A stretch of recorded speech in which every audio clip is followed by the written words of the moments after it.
Today, I'm going to share 4 ways to get out of the February funk.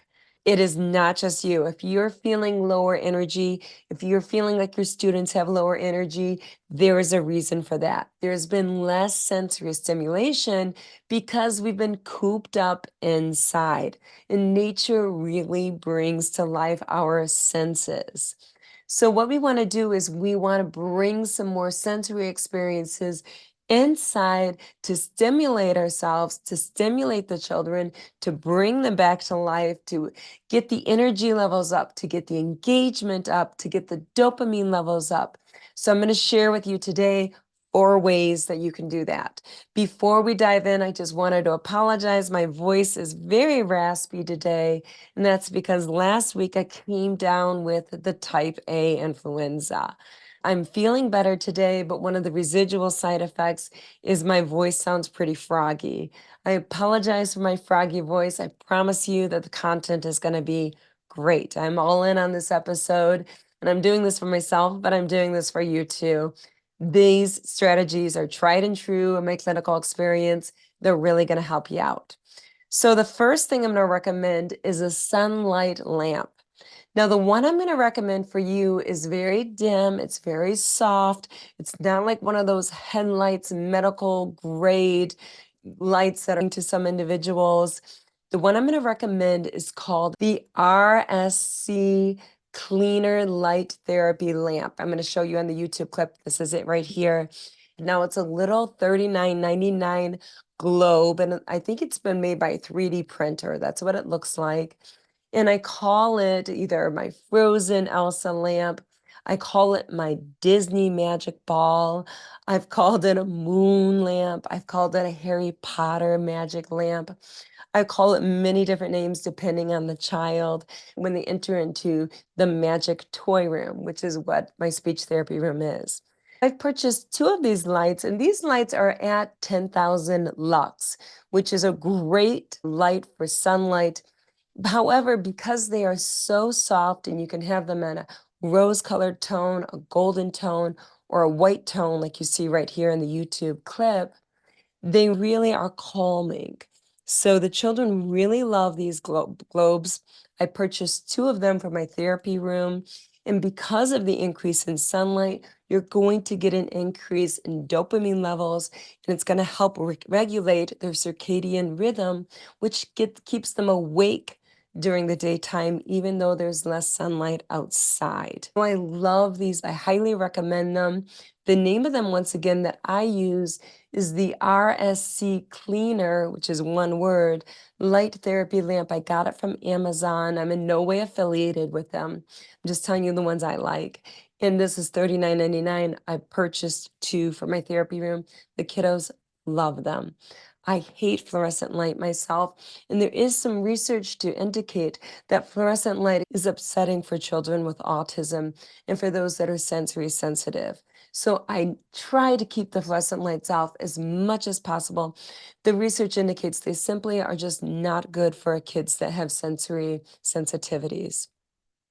So that's my number 1 recommendation. Let's bring some more sunlight inside.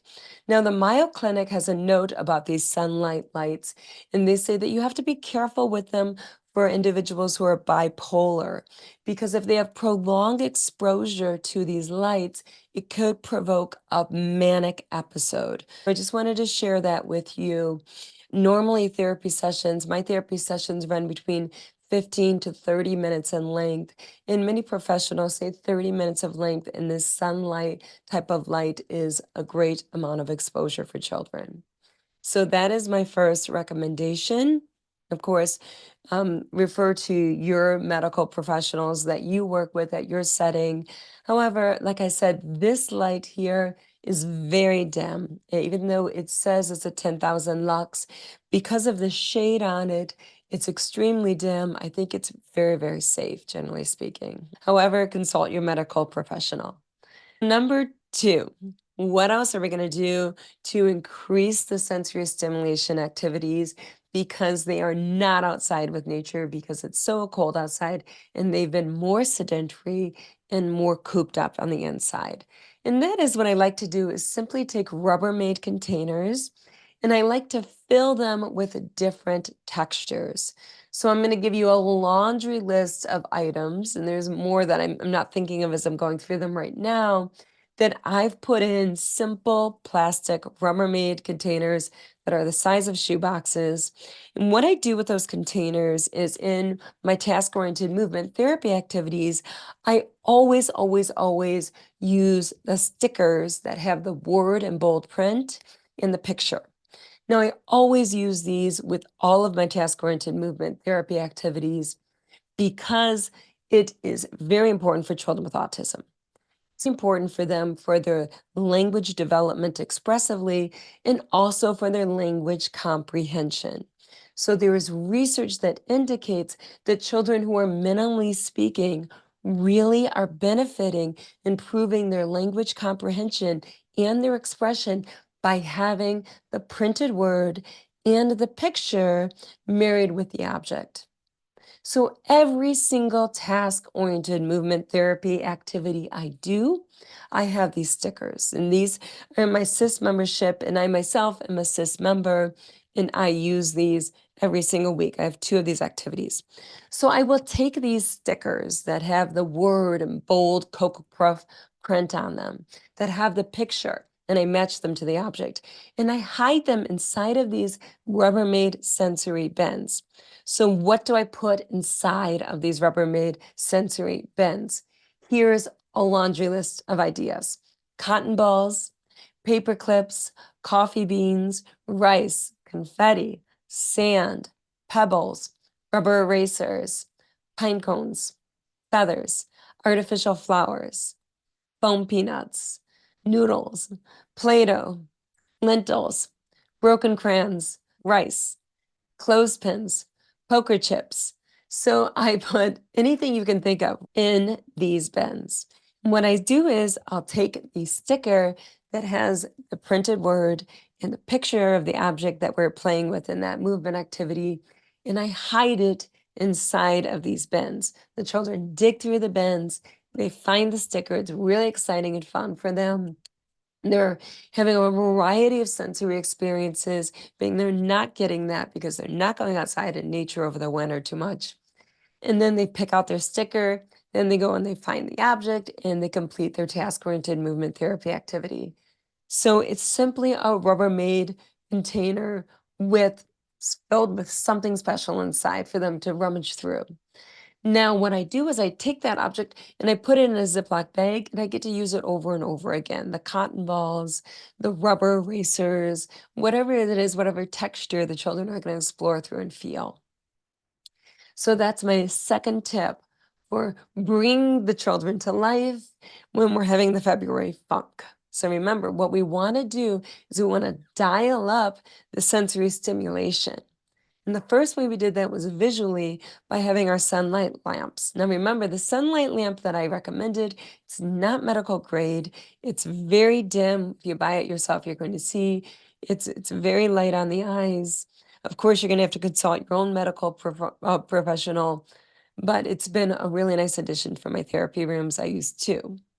The second one we talked about is increasing the tactile stimulation, the tactile experiences, the proprioceptive experiences by being exposed to a variety of materials and simply adding that sensory bin in which you're going to hide your materials into the sensory bin for the child to find. So whatever speech materials you're going to be using anyways, throw them inside that Rubbermaid container.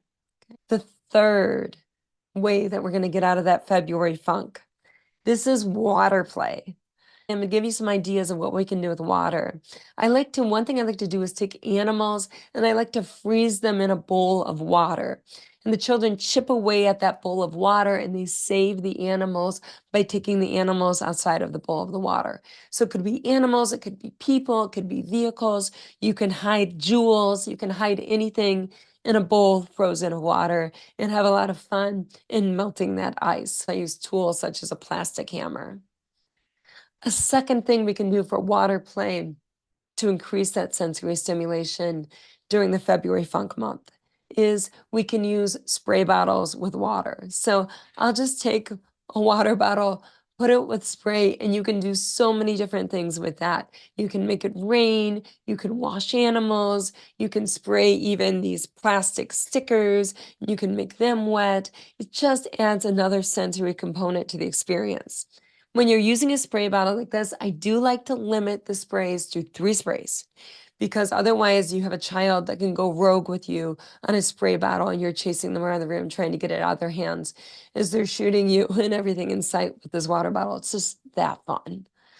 Another thing I like to do with water is I like to have warm, soapy water. So maybe we're going to wash the cars and do a car wash. Maybe we're going to wash the animals and take care of the animals and be a veterinarian. So just having that nice, warm, bubbly, soapy water is a lot of fun. And it's a good way to disinfect your toys. Because let's face it, someone on your caseload is likely sick. Odds are someone's sick and we're going to have to do a lot of disinfecting.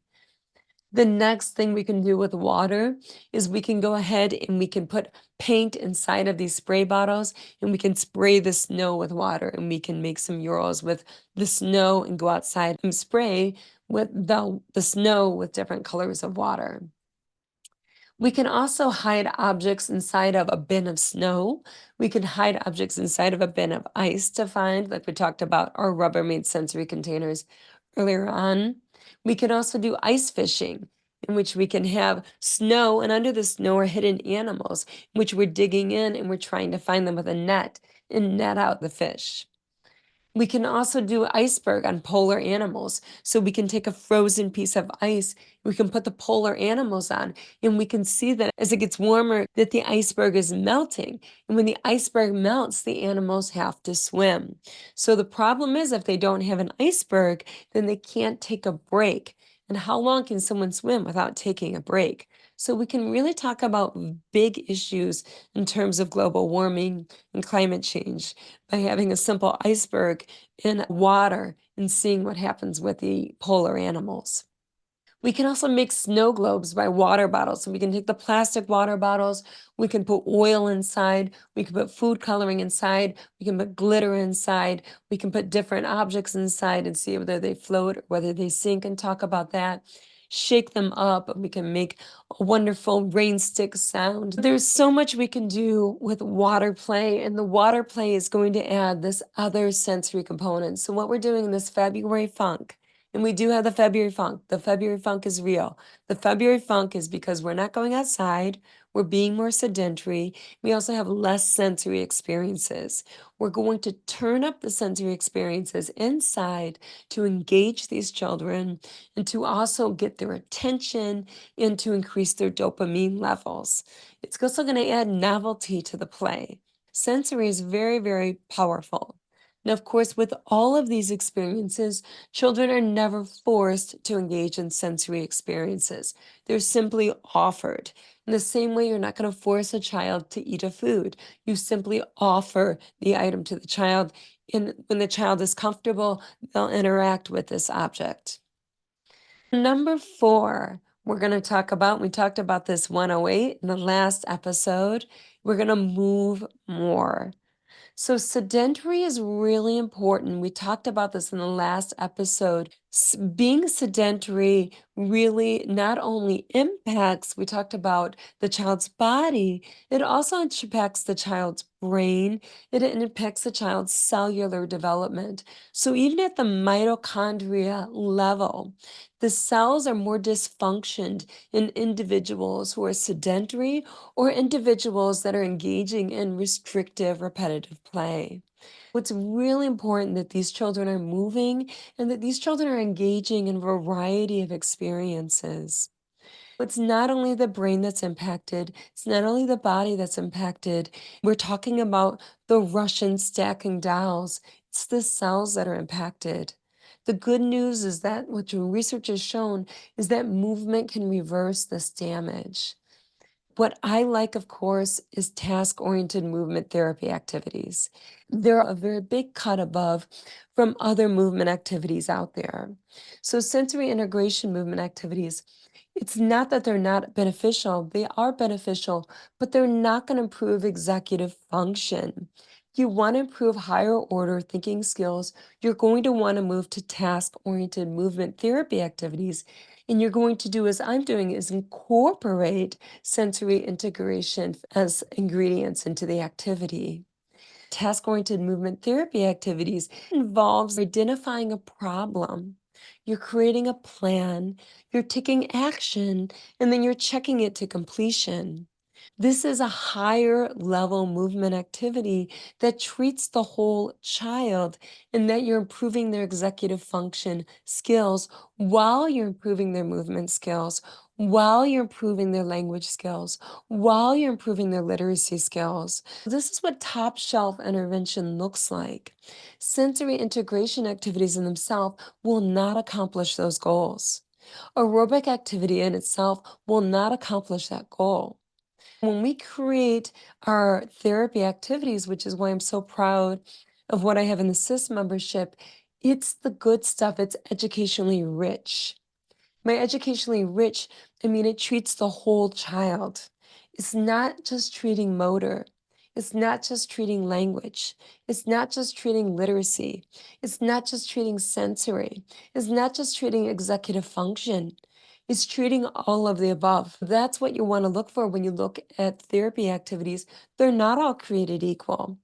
You want to do a therapy activity that is educationally rich, that is an open-ended activity that treats the whole child, and not just that treats one child on your caseload, but treats every child on your caseload. This is something that every single child on your caseload is going to benefit from. And why is that? Because we know that children who simply have articulation impairment likely to have executive function difficulties. We know that children with just language impairments are more likely to have executive function difficulties. We know that children with motor impairments are more likely to have executive function difficulties. So every child on your caseload is more likely to have executive function difficulties if you're working with children with communication disorders. So we want to treat the whole child. Those are my 4 tips that share with you today. I hope that I'm bringing up my globe here.